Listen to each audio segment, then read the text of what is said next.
As the temps start rising, I feel the familiar urge to refresh my closet, but I don't want to waste money on pieces I'll only wear once or for just one season. Thankfully, Quince changes that.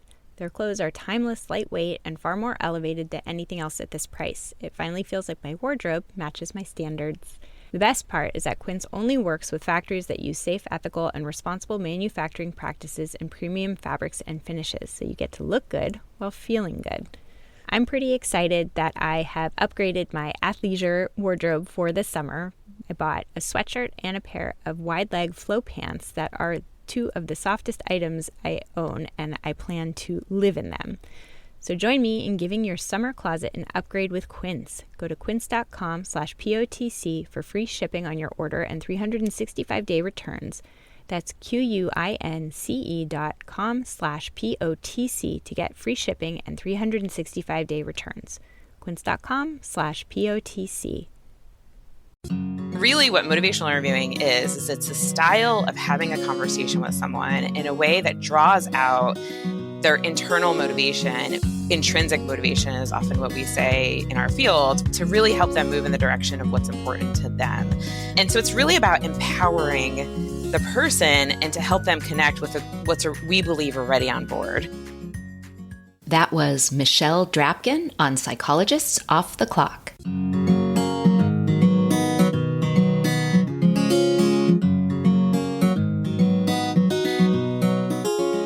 We are three clinical psychologists here to bring you cutting-edge and science-based ideas from psychology to help you flourish in your relationships, work, and health. I'm Dr. Debbie Sorensen, practicing in Mile High, Denver, Colorado, author of Act Daily Journal, the Act Daily Card Deck, and the upcoming book, Act for Burnout. I'm Dr. Yael Schoenbrunn, a Boston-based clinical psychologist, assistant professor at Brown University, and author of the book Work, Parent, Thrive. And from coastal New England, I'm Dr. Jill Stoddard, author of Be Mighty, the Big Book of Act Metaphors, and the upcoming Imposter No More. We hope you take what you learn here to build a rich and meaningful life.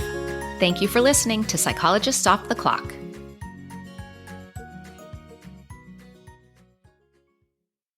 I'm here with Debbie to introduce today's episode with Dr. Michelle Drapkin, where we talk about her new book, which is a motivational interviewing book, but it's a self-help book rather than a book for clinicians. And I think everyone can relate to, sometimes struggling with having the motivation to change behavior.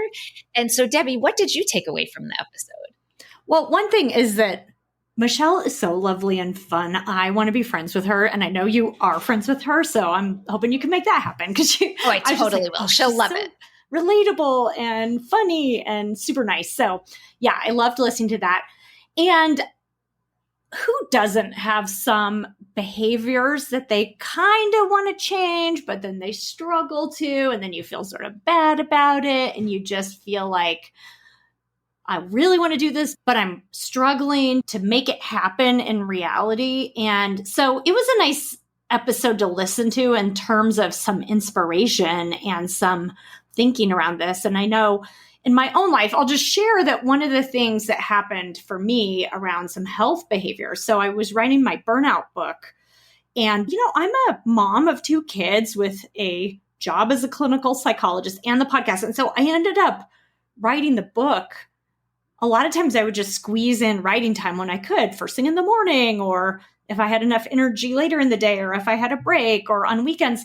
And it often was the time when I would cook or exercise or go for a walk or something like that. And I definitely shortchanged my sleep, because sometimes I'd get up early to write, or it was just the stress of it was making it hard to get a solid night of sleep. And so I'm working on trying to get back on track. Now it's been several months since I submitted my manuscript, and I'm finding that I'm struggling. Like, it's kind of a hard thing to get back in the groove with, for instance, exercise. And the main thing, though, I'm working on is around some of my sleep behaviors, just really prioritizing a solid night of sleep.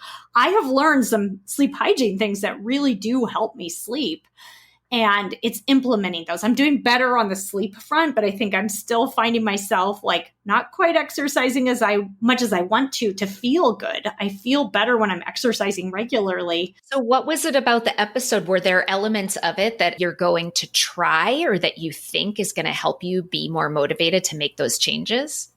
Well, I don't know. To me, it was just an aha thing, was about how discouraged I can be. I think it's partly like prioritizing it, but how discouraged I can get when I really do have good intentions, but it just goes off my plate. And I think she's validated that, just the sense of sometimes there's a discrepancy between where you want to be and where you are, and not to get basically discouraged by that, where you're kind of like, well, forget it, forget the whole thing. Yeah. It's not happening. I think sometimes I do that. I get to this point where in my mind, I'm like, I come up with a million reasons like, well, I'm too busy and I don't want to take time for this. And I don't like to exercise first thing in the morning. You recognize all the sustained talk that she talks about. And you've been guilty of that case of the screw-its that she talks about. Yes.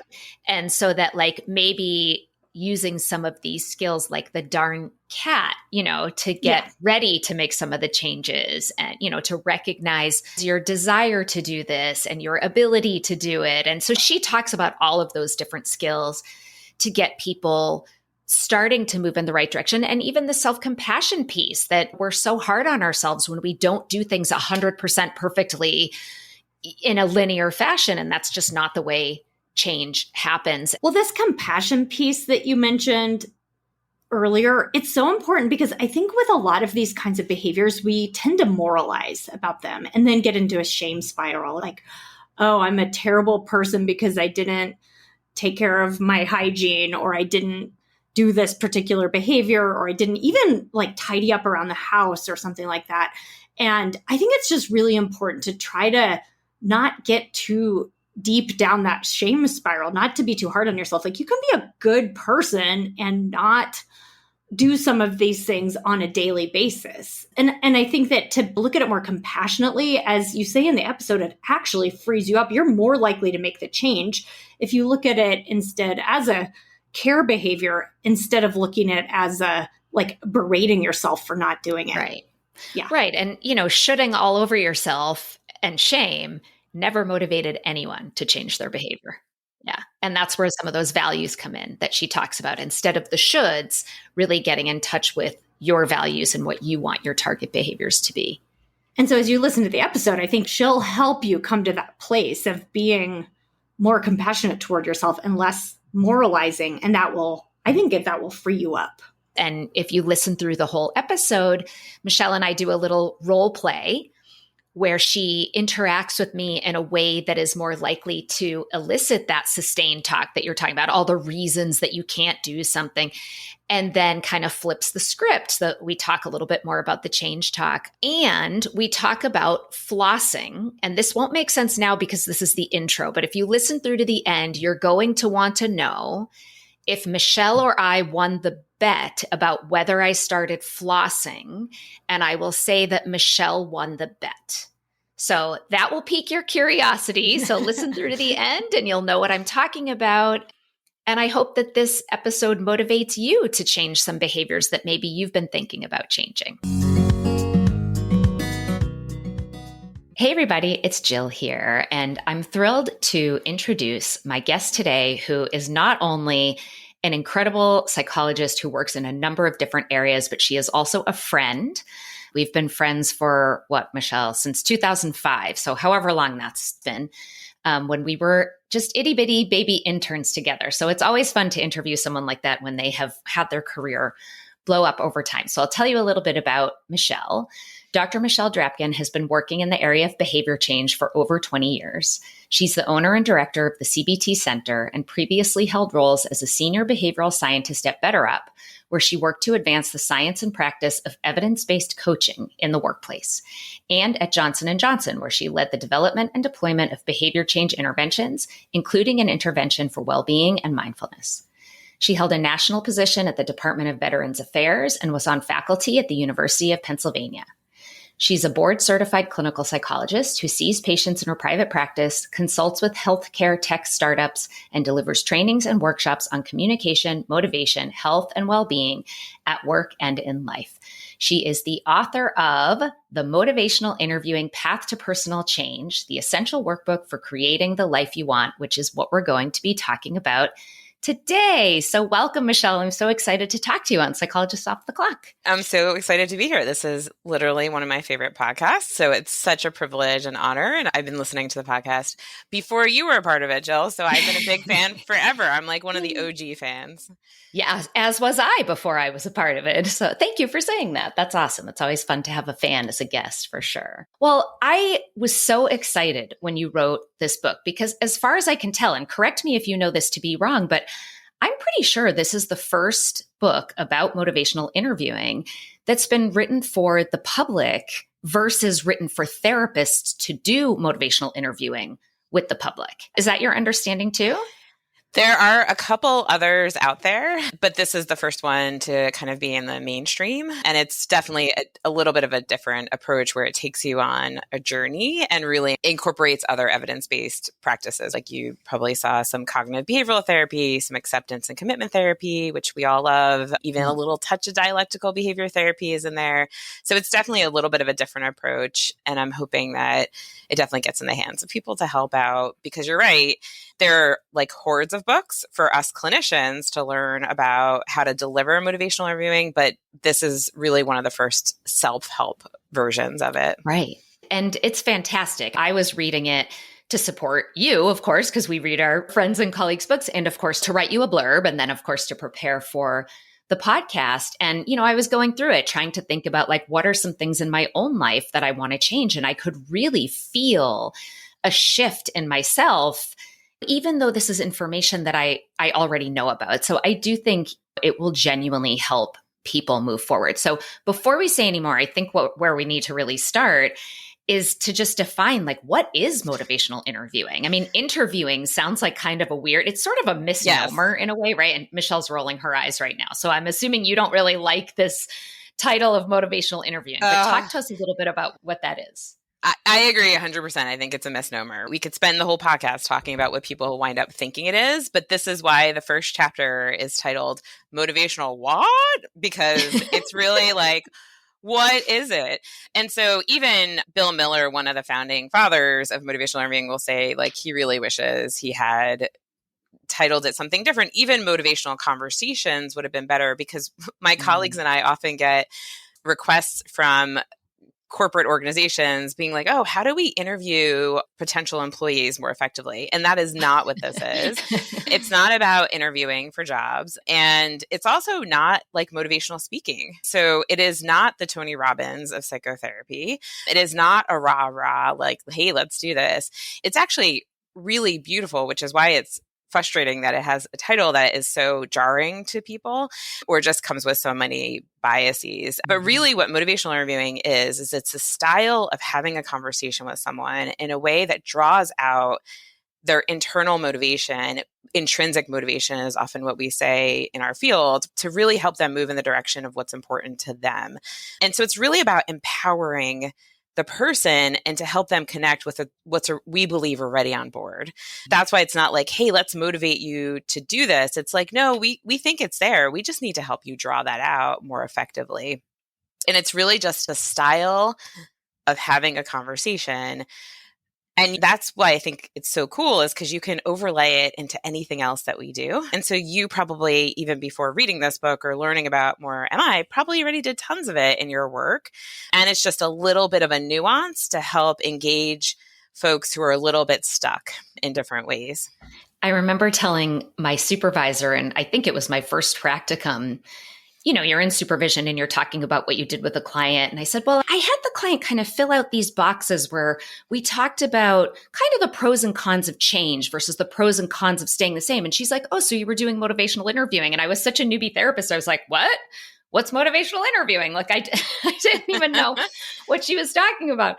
But yeah, and I think, where that motivation is really important is a lot of times as therapists, sometimes you have clients who come in and they are like gung-ho and ready to roll, but often there's a lot of ambivalence. Change is really challenging and people can get really stuck. And I think when you talk about that internal conversation, it's how can we sort of move people in that direction, like away from ambivalence and toward more of like a readiness to really do the work when they might be a little conflicted about it.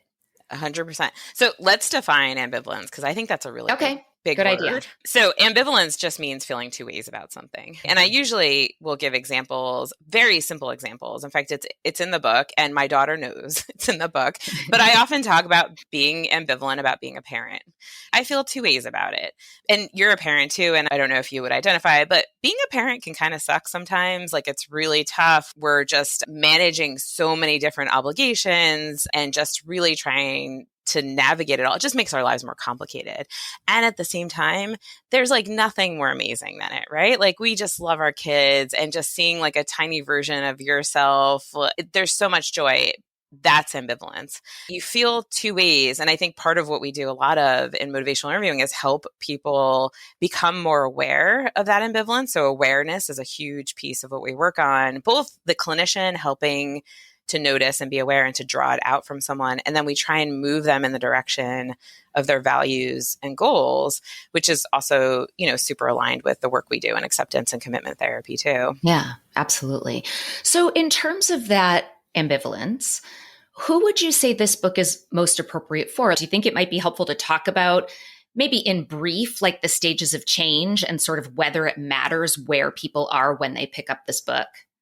Yeah, it's a great point. So let's start by just going through the stages of change so people understand what they are and what they look like, and then how they might relate to where someone's motivation is at. So motivational interviewing and stages of change are separate concepts, and yet they're related. The first, and I'm air quoting, first stage of change is pre-contemplation.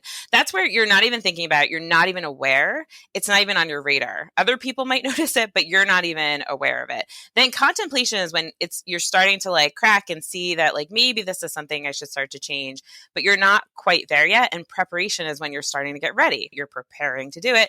Action is kind of obvious. You're doing it. You're making steps. You're really engaged.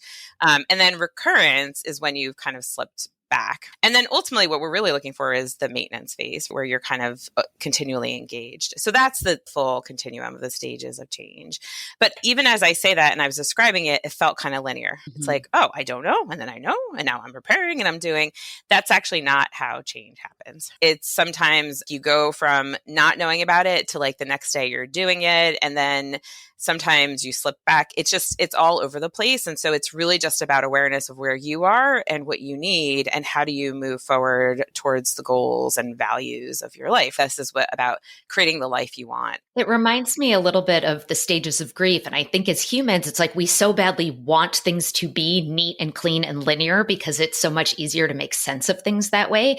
But really, we're these complicated creatures who are more likely to just kind of bounce all over the place. So that's one of those things that the stages of grief do not happen linear and never were supposed to. And people are like, I'm going from, no, actually, it's just where are you at now? And this is why it's just one of the tools that I include in the book, and that I think I just work with patients a lot of time, is just mindfulness, because it's really about figuring out where you're at right now, understanding what's important for you, finding your feet, which, I talk about in the book, of really just grounding yourself in the moment so you feel really stable and you can identify where you're at and what you need. And then how do you move in the direction of what's important to you? Okay. So can people be kind of anywhere between, I imagine if someone's in pre-contemplation, this book isn't for them because they don't have anything to change right now, but could they be sort of at any of those other stages to benefit from the lessons in the book? 100%. And it's sort of built that way. So even the book, in the intro, I talk about saying like, listen, there's a lot of stuff here. You don't have to follow it. And I try and mention it again throughout the book so that people feel really empowered to take their own journey. And I don't know about you, Jill, but I'm one of those people who picks up a book and I like flip through it and I go, oh, maybe I'll do this. Maybe I'll do that. And I think that's sort of the cool thing, is it doesn't have to be done linear. It's your own path. It's your own life. It's your own choice. And so it doesn't matter where you're at. And I think people who are sitting in the pre-contemplation stage are probably not going to have this book in their hand unless someone bought it for them. And I thought about that on two levels. One is there's parts of there where it speaks to the individual who is trying to help them. So that person also can read the book and be a more effective helper. And whether that's a clinician or parent, a spouse, just someone who cares about someone else. And then it's also really tries to take an incredibly non-judgmental stance, so that even if you're in the pre-contemplation, fine. Listen, that's your choice. Because in MI, we completely respect people's autonomy to do whatever they want. And so if you want to stay like there, that's cool. You stay there. That's your choice. Well, and ironically, this sort of like rolling with resistance actually tends to facilitate motivation. And one of the things that I loved in this book and felt a little chagrined by as a book author who also writes self-help books is, of course, there are a lot of these wonderful exercises and practices throughout the whole book. And every time you're like, you can do this or not. It's totally up to you. And I noticed my own defenses like melting away each time you allowed me to be in charge, have that autonomy to make the decision. But then the chagrined part was, oh, I've done this all wrong in all my books because it's like, let me tell you all the reasons this is super important and you need to do this. And of course, that tends to get that digging in of the heels of like, you can't tell me what to do. People want to rebel. They have psychological reactance. So I just thought that was really skillful and a really nice way that you were demonstrating motivational interviewing, even in the way you were approaching the writing of the book, if that makes sense. 100%. And when I give workshops, I'm very thoughtful to be always doing it in the spirit of motivational interviewing. But this reminds me, this is actually a really important part. One of the ways MI developed was actually in a reaction to some of the very confrontational, let me tell you how to do it how I do it approaches in addictions treatment 40 years ago. It's been disseminated so broadly from there, but that's the roots. And there are lots of approaches in the world of addictions where it's like, here's how I did it. Here's how you should do it. This is a path I took. This is a path you should take. And I think we know this more and more in our field. There is no one size fits all to treatment. And so having this more like flexible approach where you're really tailoring what you're doing to the person who's in front of you and tailoring it to their values, their goals, their background, what's important to them is really kind of the piece that I think is most important in this approach that like, listen, if we're honest, isn't always there in a lot of the other stuff we have been trained and taught, right? Like a manual you pull off the shelf has a little bit of flexibility, but not as much as the person who's sitting in front of you might need. Mm-hmm. Yeah, no, absolutely. I totally agree.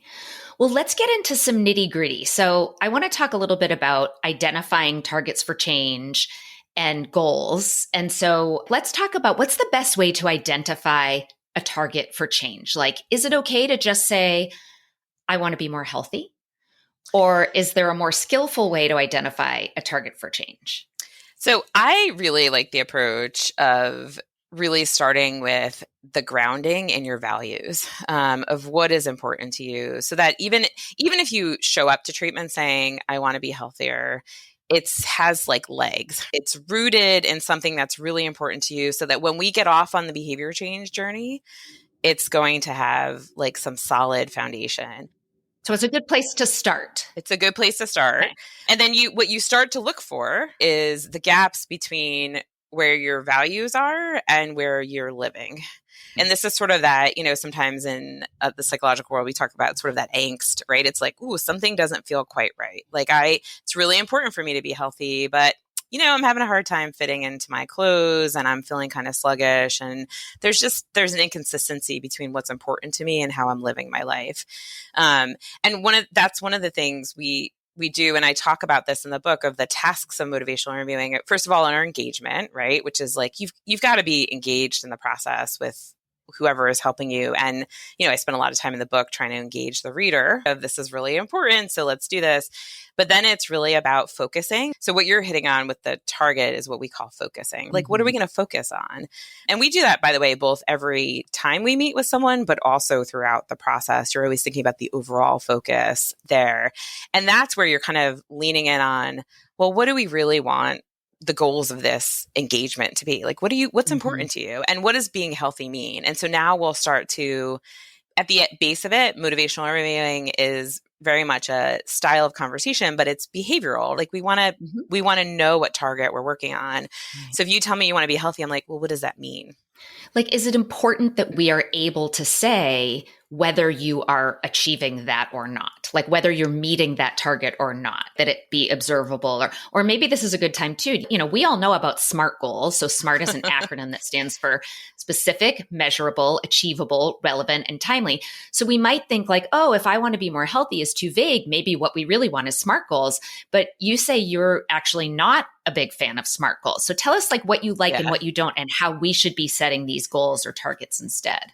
I think there's a time and place for SMART goals, but I'm going to imagine all of us have been in a position of setting SMART goals and being like, OMG, I'm setting a SMART goal. It's just so narrow. And you just feel like, how am I actually going to meet this goal? And it feels to me like it actually could be demotivating in some ways. So I prefer a goal that's clear. It does have a clear direction. So at the end of the day, I could say, am I meeting it or not? And it has a little bit of wiggle room. So Dan Harris, who talks a lot about mindfulness and meditation, talks about meditating with the goal of daily-ish. And I like the ish. So if I miss a day, I'm not beating myself up because I'm like, I got it daily-ish. You're not failing. Bingo. We want to set people up so they stay engaged in the process. This is one of my biggest soapboxes. And I think we make mistakes in our field. So it's not just about starting the behavior change journey. It's about staying in the behavior change journey and how do we keep people engaged. And I think traditional SMART goals can be, not always, right? Nothing's like black or white, can be demoralizing at times because you feel like you fail. It's also, I don't love the counting days. I don't mind counting days as long as you're keeping track of how many days, but not setting yourself back to zero when you, air quoting, fail at a particular behavior, because I think that's demoralizing. So like the AA sobriety, would that be an example of that? That like if you've had 10 years of sobriety and you drink one time, you're back to like zero sobriety. Exactly. And it doesn't give you credit for those 10 years that you've been working really hard. I mean, that's why the book starts with this exercise of talking about the change master of the past, right? Because a lot of people show up and they're just feeling just really downtrodden that they're here again or they haven't been able to do this. And we're like, all right, well, let's take a look at what you've done before in the past. And 9 times out of 10, someone has like knocked the behavior change out of the park. They've just forgotten about it. Mm-hmm. And so we really want to connect with their inner like strengths and what they can do so that we can get them off running on this change journey again. And that really a lot of times helps. It doesn't mean you redo that old change journey, but it's just connecting with the fact that you have some self-efficacy to do it. Awesome. I love it. All right. Well, you say that the secret ingredient to change is all about how we talk to ourselves and others about change. So like instead of just jumping into like how to change, you're going to exercise more, write it in your calendar. We pause to consider why we want to change, or in MI, motivational interviewing, what you call change talk. And you talk about 2 different types of change talk, preparatory and mobilizing. Preparatory, that's a hard word to say, preparatory and mobilizing. So tell us a little bit about these, and maybe you can give us some examples of what would constitute change talk versus the opposite of that, which is sustain talk. Yes. And we have an acronym for this because like everything, how many acronyms do we have in our field? We psychology people love our acronyms. It's not just us. The federal government loves it. That's true. You're right. This is not a TLA though. This is not a 3-letter acronym. This one is a longer acronym. It's called the DARN CAT. So the DARN piece is that preparatory change talk. It's the getting ready. And so think back to what we just talked about, the stages of change. So the D is for desire. So it's like, oh, I want to do this. Like I want to make this change. I want to be healthier. I want to exercise more. And then the ability piece, right, is this I can. Or like we were just talking about, I actually have done this before in the past. I know how to do this. I know how to join the gym. I know how to go to yoga. I know how to make that happen. The R is some of your reasons, which could be any number of those. If I do this, it's going to change my life in these different ways, whatever feels aligned for you. And then the N in the DARN is that I need to do this, or my doctor tells me I have to do this or something. So that's the DARN part of the DARN CAT. And then the CAT piece is when you sort of switch and it's the getting ready and the mobilizing where you actually see people starting to do stuff. And that's the C is for commitment language, where I'm going to do this. I'm planning on doing this. I'm putting it in my calendar. So you start to see kind of this transition from I'm contemplating, thinking about it, I'm preparing to I'm actually doing it. And to wrap up the CAT is you actually see people taking those steps, right? So making a step forward, actually scheduling some of those appointments. Like I just recently started Pilates, and that meant like reaching out by email to the Pilates director to say, hey, I think I want to do this. And then putting the money down. Now that's some pretty big commitment, right? That's a commitment. That's all what we call change talk. So any language, anything you're saying or even doing that's in the direction of change, the opposite is sustained talk or stuck talk, right? So you're stuck. And I talk about this in the book. That's still a lot of the yes buts. I reached out to the Pilates, but it's kind of expensive. And so that's some stuck talk where you're on the opposite side of, can I really make this happen? And I'm starting to come up with reasons to not change. And what we're always listening for and what you want to listen for in yourself is where the quality and strength of change talk versus stuck talk. And we're always trying to shift to have more change talk and less stuck talk. Now, that doesn't mean the stuck talk, we don't want to invalidate it. It's just we're trying to generate more of the change talk and get people to do that. And that's part of what I'll tell you was the hardest part of writing this book was how do you get someone to do that in a self-help book? This is exactly what I was just thinking in my brain, like right before you said it is, I have a sense of how a therapist facilitates a client developing some of this change talk, shifting the sustained talk. But that seems like a much taller order if I have to figure out how to do it for myself. So how did you solve that dilemma? Well, just like we were talking about there's lots of options. So there's not like one path forward. There's lots of different ways to do that. One of the, typical, which in our field is very typical, MI doesn't own this, but it's thinking about the miracle or magic question. So if this change happened and you woke up, you went to sleep, right? And you wake up and the change miraculously has happened. What would be different? What would you notice about your life? And so if I was magically like a Pilates master, what would I notice? And I can answer that question for you. Like I'm imagining myself being like super flexible with better posture and like feeling more confident and like just, sitting up taller and smiling. Like I can imagine it. And now all of a sudden this is all change talk. And so that's like one simple strategy to draw out change talk. Listen, clinicians, and we do it for ourselves too, we're often problem solving. And when you problem solve, what you're doing is actually drawing out all the stuckness, as opposed to the mobilizing someone to get them ready to make the change. And this is one of the big things I see with clinicians and individuals too, right? Is we just move too quickly to action before we've actually consolidated our motivation. So then when we hit some of the bumps in the road, guess what we do? Give up. Yeah. I just had an idea that might be like a really salient way to demonstrate this for listeners. What if we did like a little experiential exercise where you kind of talk to listeners and help them to sort of experience the difference between sustained talk and change talk? Does that work? Sure. Are you willing to do that? Okay. All right. Awesome. All right, listeners. So wherever you are, driving, as I often listen to the podcast, or maybe you're working out or taking a walk, I want you to just think about, we're going to start with something that hopefully a lot of us can relate to. So I want to talk to you about eating more vegetables, right? This is a message we get our whole life, right? I'm eating more fruits and vegetables. And I want you to think about just, how many servings of vegetables do you eat a day? Now, you really should be eating 4 to 5 servings of vegetables each day to really be healthy. And so I'm guessing you're probably not. And so we really need to think about how we're going to add vegetables to each meal. It's really easy to do. Oh my gosh, I have so many great ideas. First of all, starting with, have you ever tried those little carrots in a bag? You can just buy them in like servings and make it so easy. You can take them anywhere. You can even throw them in your bag. And listen, kids love it. Oh, they even make them in like colorful ones now too, like the purple and all that stuff. And so there are so many reasons to be eating vegetables. And if you're not doing it, it's just making excuses, and it's not helping with your health. If you really wanted to be healthy, you would. And you know what? I don't know what you're thinking right now, but there's really nothing we can do for you unless you're ready to get healthy. So when you're ready, let's like circle back and talk about this. So I'm wondering what you all are thinking out there right now. I can tell you what I'm thinking. What are you thinking? I don't like you anymore. Yeah. Well, and I definitely do not want to eat carrots, even if they're colorful. Yes. Yeah. Well, so you're getting sassy, right? Yeah, I And am. Yes. so I feel defensive. yeah. And listen, I was motivated, inspired, trying to help you with really trying to be like, do everything that's consistent with who I am. I want to help you be healthier.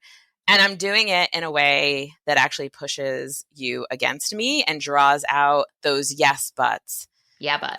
Mm-hmm. And I got to imagine many of us who are listening to this have had this kind of conversation or a similar one from our dental hygienists. Oh, definitely.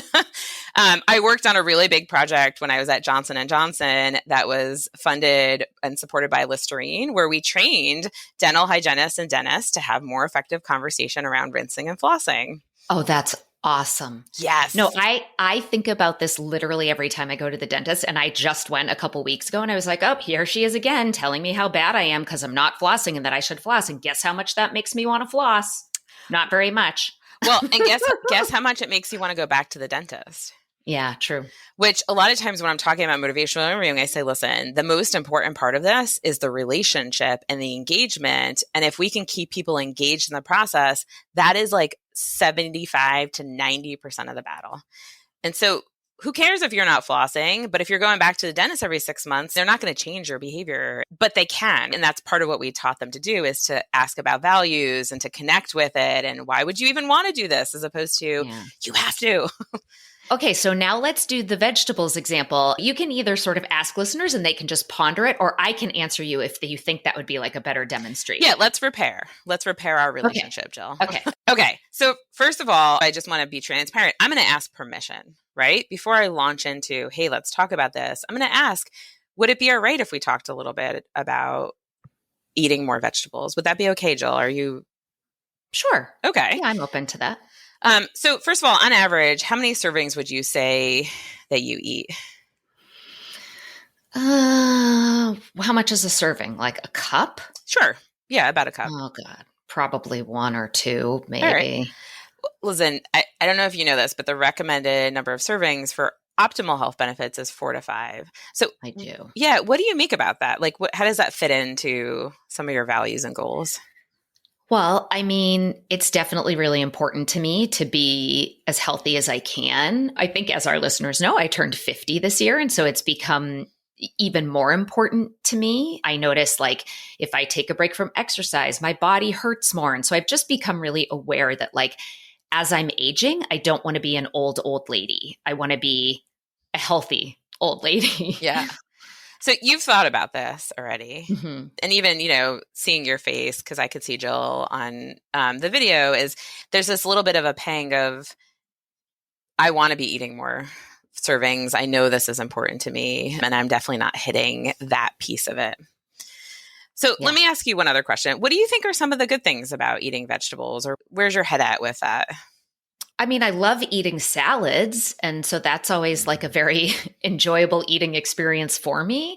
And it sounds weird to say, but I like to get only a little bit creative. I'm not much of a cook, but like yesterday I had a salad and I put a little bit of cheese on it that I don't usually use. And I love buying radishes. I know people think that's so weird, but I love radishes. So like sometimes I'll buy just a whole bag of radishes and like snack on radishes, or put radishes in my salad, and they're spicy, they're like tingly and spicy. And so I think that they're interesting. So like it can be an enjoyable experience when I find the things that I really enjoy eating. So you can envision and imagine, and you're starting to connect with not just what's important, but also what you could do easily, right? And so this is like, you were getting excited talking about the radishes, but we've got you talking now about eating vegetables as opposed to defending why you can't, right? So what I didn't do is ask you, why don't you eat more vegetables? Because if I did, I would have elicited sustained talk or stuck talk. Now, I want to be really clear for everyone, right? It's not like we're going to ignore that, because this is a behavior that you've been trying to do probably most of your life. And there are definitely some barriers. At some point, we'll help you address the barriers. That is when we transition more into the planning piece. And it's a little bit of a shift, but I still am always going to be trying mobilizing you and moving you and getting you to think about making these changes. And in this case, eating more vegetables. And how are you feeling now? Like, how does that conversation feel to you? I mean, very different. much better. It feels different both in terms of my motivation to eat vegetables, but also in how I feel about you and my relationship to you. Well, thank you. I'm glad that we repaired. Well, and I often will say that this is like, and even when I think about when someone's reading the book or someone's sitting in therapy with me, or, I train a lot of leaders and managers to use motivational interviewing. Everybody at the end of the day, for the most part, wants to have good relationships with people. Yeah. And so it's really about how do you shift from just do it already to, hey, what's going on and how do we help you engage in this process in a way that feels better for both of us and really supports the relationship. I also think it's well-intentioned when people give advice, but I feel like a lot of times the advice and several of the things you were saying about vegetables, for example, people already know. You can give me all the reasons like alcohol's bad for me. And guess what? You're not telling me anything I don't already know. You know what I mean? And I think that can be part of what sort of like damages the relationship. I went to a medical doctor for, like strep throat or a cough or something like that. And of course, all she talked to me about was my weight, which in her opinion was too high at the time, even though I had no like health related complications due to weight. And she told me, I'm a physician and a mom. And if I can find time to exercise, you can too. And guess what? I never went back to that doctor, just like you were saying about the dentist. And then I had another physician, same exact thing, went for a non-weight related issue. And all she did was take the time to lecture me about my weight and said, all you need to do is just go vegan for 30 days and stick with it. And it was like in both of these cases, I was like, do you really think that this is like the answer to decades of struggle in this area? And it was so demoralizing and shaming and just completely unhelpful. And then really made me resistant. Yes. So you use the term rolling with resistance, which in the current iterations of motivational interviewing, we actually call it dancing with discord, which, but I'll explain why. I like that you stuck with the alliteration. Yeah. Well, not me, but we can give credit to Bill Miller and Steve Rolnick. They're very thoughtful, very creative, and care so much about the dissemination and implementation of this. But so dancing with discord, the reason is resistance implies that the individuals we're trying to help are resisting what we're doing. Discord implies exactly what you just described. Those healthcare providers were trying to help you, but they created discord in the relationship and now ruptured it. And the reason it shifted, and I thought it was a brilliant move, is because it's not always the client or patient's fault that they're talking all of this stuck talk. Sometimes we've actually elicited that by doing something like assuming if I lecture you, it's going to change your behavior. So really managing that discord is really important. It's a different, nuance that I think really owning that sometimes the way we approach people, and listen, you're using some really great healthcare examples. I also think this could be true of our relationships and how we talk to our kids. By the way, I've had the same experience car shopping and how someone who's trying to quote unquote sell me a car is really doing a hard sell and telling me things that I frankly know more about than they do, but not even asking what I know. And so now I've shut down. I'm not listening. I'm really annoyed. And I'm not going to come back to you because I think you're kind of a jerk. And I don't think most of us are out there in the world trying to be jerks. Yeah, I've really never thought about the role of relationship in all of this. And I'm thinking about an episode we did where Yael interviewed Zoe Chase, who wrote a book called Influence is Your Superpower. And the thing that really struck me about that is how influential you can be simply by listening. And it's not listening and just nodding your head and going, but active listening. And basically in the way that we learn as new therapists, reflecting, paraphrasing, summarizing. But what you're doing is like genuinely seeking to understand someone's experience. And so now you have that relationship and you're more open to being influenced, basically. And because motivational interviewing is a conversation, conversations involve active listening. And it sounds like part of what you're saying is like that's a really big part of this. 100%. And I think that the nuance, and I think I listened to that episode and was thinking, oh, this is very like, am I adjacent or am I inclusive? The one small shift, right, of what we do in motivational interviewing. And this is something over the last like 10, 15 plus years, some of the research is this eliciting change talk. And so it's listening And it's strategically reflecting back and reinforcing some of the change talk, which I think is what we call kind of one of the technical skills in motivational interviewing. That's a little bit harder because you need to be, it's this, actually, I think motivational interviewing, if you ever watch me do it, seems like really chill, almost like Jedi mind tricks. But the reality is, imagine like a duck floating across the water. They look so serene, but you know what's going on underneath the water? Their little feet are flap, flap, flap, flap, flap, flap, flap, flap, flap. Like they're working really hard. And so there's this like metacognitive process of I'm listening really intently, really mindfully. I'm trying to catch everything. And my mind is also thinking about, well, how do I move you more towards your goal and not keep you more stuck? Mm-hmm. And that's like really one of the magical things in motivational interviewing that takes a little bit more time to develop as a helper or as an interviewer or someone who is engaging in it. And I tried to bring that to life in the book as best I could by really intentionally asking more of the change talk and helping you reflect back your own change talk and consolidate your motivation for change. Right. Yes. And you did that well.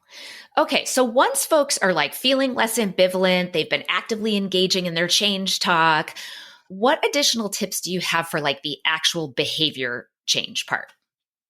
Oh my gosh, so many. And there's lots more in the book, but you have to think about what's important to you. So remember, at the end of the day, this is behavior change.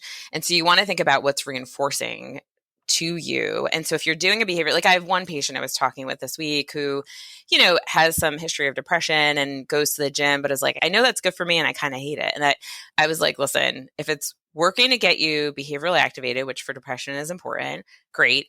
And we should really work on something that's more reinforcing. And so really thinking about what is motivating and reinforcing to you as an individual. And that I'm saying that very intentionally. It is very individualized. So my daughter was not a sticker chart kid. She didn't care about those. So that was not motivating to her. And so I had to be really strategic to keep her engaged in a behavior change process, which, by the way, could be as simple or as complicated as potty training. You want to think about what's going to keep you engaged. And so one of the things we often talk about in the behavior change and behavior science world is temptation bundling, which is fancy for saying, hey, bundle your behavior change with something that you also love. So the classic example is getting on the treadmill while you're watching episodes of The Office. Or even better is if you're watching a new season of a show that you really love, you only let yourself watch it while you're engaging in the other behavior, going for a run on the treadmill or whatever it is. And that's that you've got to really think strategically about what's going to help keep me engaged and being really careful to make sure it's not something that isn't congruent with your behavior change, right? So I want to be healthy, but if I gave myself a cookie or if I want to write, which, you know, writing is always actually starting to love it a lot more, but I still got to do it. And so I would put time to write and I gave myself a cookie every time I wrote. Well, now I'm not consistent with my health behaviors. I'm consistent with my writing. So you've got to think about those, like thinking through. It's very individualized and personalized. Yeah. I love the temptation bundling. I interviewed Katie Milkman a while back and she wrote a book called How to Change. And so it's all behavioral science about behavior change. And it was during a time I was watching the show Billions. And the only time I let myself watch Billions was when I was on my treadmill. And, you know, I got on that treadmill a whole heck of a lot during that time. And reading her book was the one thing that effectively changed my behavior of flossing, not being yelled at by my hygienist, but reading her book. And this is also an example of how this doesn't happen in a linear way. And I have fallen off the wagon with my dental flossing, right? It's not always a permanent change. And maybe that's a good segue for like, what do you recommend for when people experience setbacks? Yeah, it's a great question.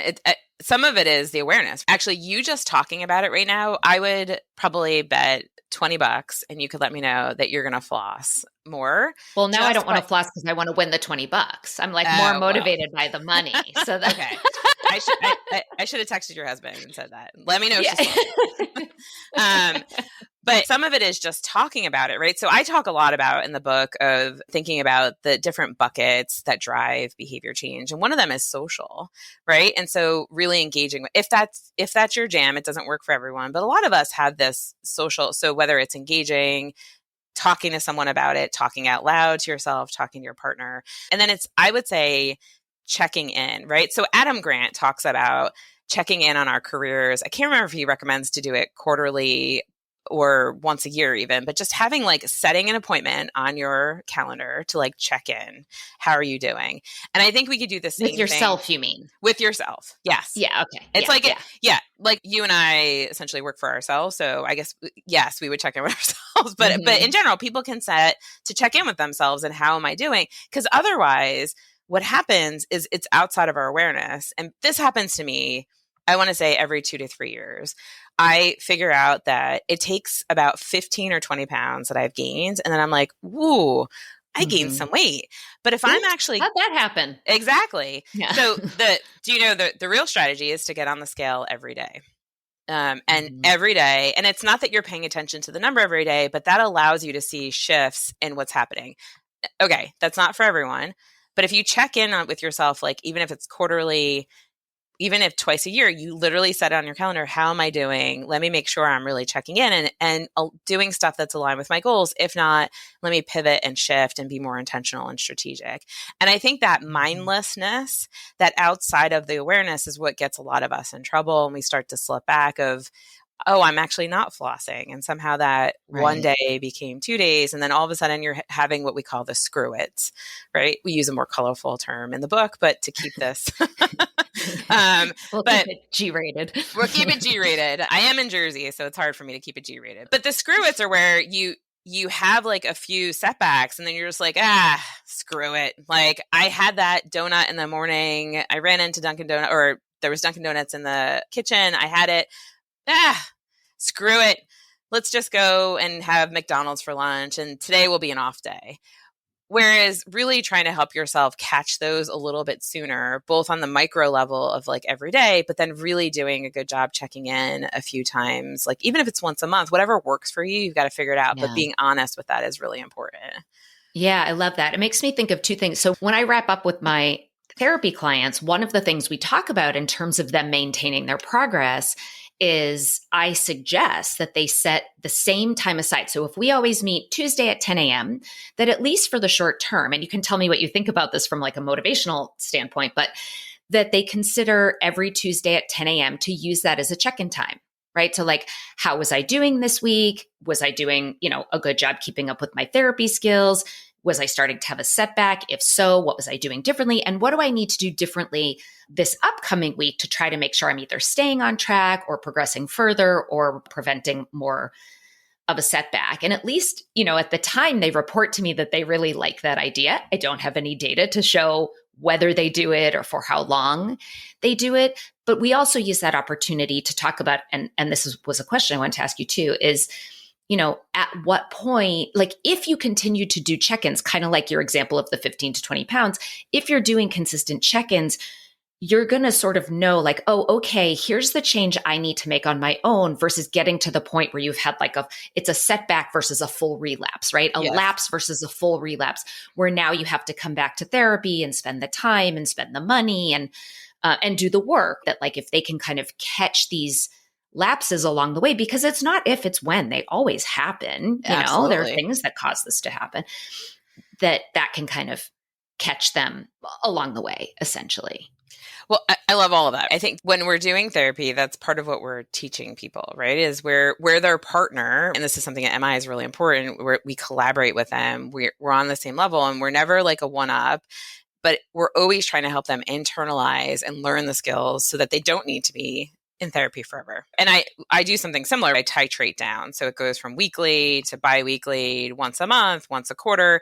And listen, I still have patients who will check in sometimes even once a year. It's kind of like a check-in at your like primary care doctor. I think that's all like super great to really just have someone being aware of what's going on. And that really helps. And the other thing that's important in some of those conversations are what are the red flags?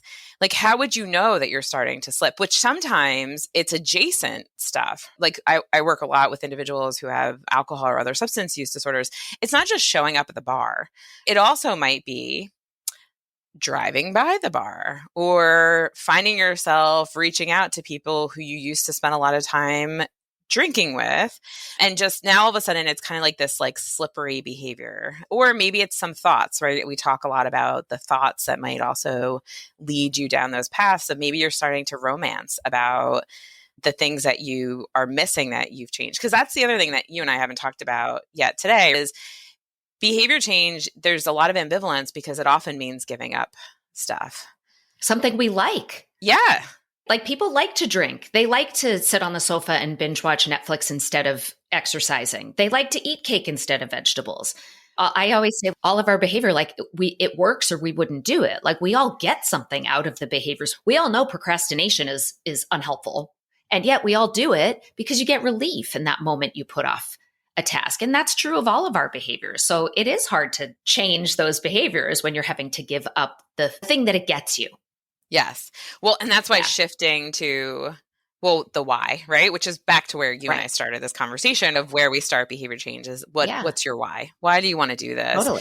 Because part of it is working and there's a bigger piece that's not, and it's not consistent with who you want to be or the path that you want to be on. So how do we move you towards that? How much do you talk about, or how important is it? This just sort of occurred to me is I always think about the difference between process and outcome. And like where I see a lot of people tend to give up or not persevere is when they say something like, like I have a friend's daughter who recently started doing a lot of fitness and weightlifting, and she was really excited that she was able to do these things. But in 2 weeks, when she didn't have these like really visible changes to her muscles, she wanted to just give up. She felt like she was a failure. And at least in ACT, there's a lot of focus on what you just said about values made me think about is like, who and how do you want to show up in the world? What are the steps you can take, the actions, the qualities you can embody around who and how you want to be? And so that may be a person who works on building strength, irrespective of how long it takes or what the outcome is. Does that make sense? Like, Yes. Is that a part of MI too? Yeah, for sure. You've got to keep people engaged in the process. And so it is really helping them like think through of the longer, so that we often talk about sort of the shorter term outcomes versus the longer term, and really kind of putting that in perspective. And how do you keep people engaged in a process like that? That's really an investment. The flip side is, ever talk to like a smoker? They know the long-term outcomes, but it's really hard to get them to pull those outcomes closer so that they stop the behavior. It just feels so far away. And so this is where, behavior change is hard. It is hard. And I think anyone who tries to make it sound easy or really simple is doing a disservice to like the world, frankly, because it's so hard. And so we've got to really just own it, honor it, have some self-compassion, which I included in the book very intentionally because I think people beat themselves up in this process. And it's just like, yeah, actually, it kind of sucks that you've been working really hard for 2 weeks and don't see results.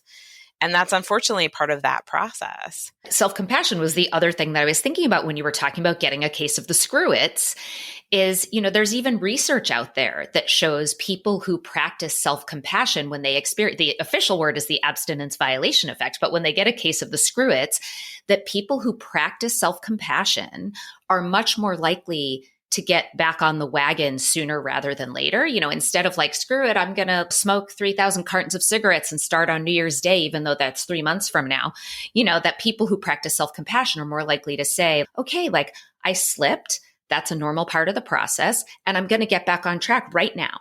Yes. And this is why I talk to patients about, and include it in the book, right? That normalizing that those slips or setbacks are part of the process so that they expect it. And when it happens, we reframe it as an opportunity to learn. Like, why were you, air quotes, at risk of slippage? Like, how do we tighten that up? Or you're right, like keep it as a smaller slip and less time between restarting. And so it's kind of like, if you think about like the humps, like you're trying to get like shorter humps and more time in between those humps, the hump being the setback. Yeah. And self-compassion helps with that. Yeah. I think it's like such an important skill for all of us to learn and practice. It's so beneficial. Well, Michelle, this has been absolutely awesome. Thank you so much for joining me. If people want to learn more about you, where can they find you?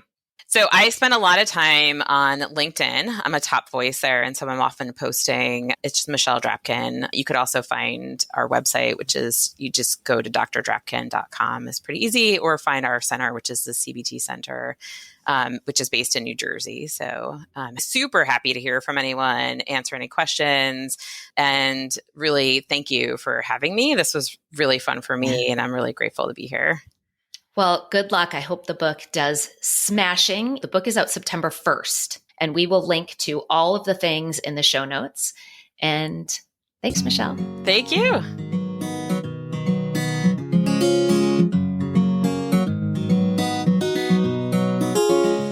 Thank you for listening to Psychologists Off the Clock. If you enjoy our podcast, you can help us out by leaving a review or contributing on Patreon. You can get more psychology tips by subscribing to our newsletter and connecting with us on social media. We'd like to thank our strategic consultant, Michael Harold, and our podcast production manager, Jadine Stout-Williams. This podcast is for informational and entertainment purposes only and is not meant to be a substitute for mental health treatment. If you're having a mental health emergency, dial 911. If you're looking for mental health treatment, please visit the resources page of our website, offtheclockpsych.com.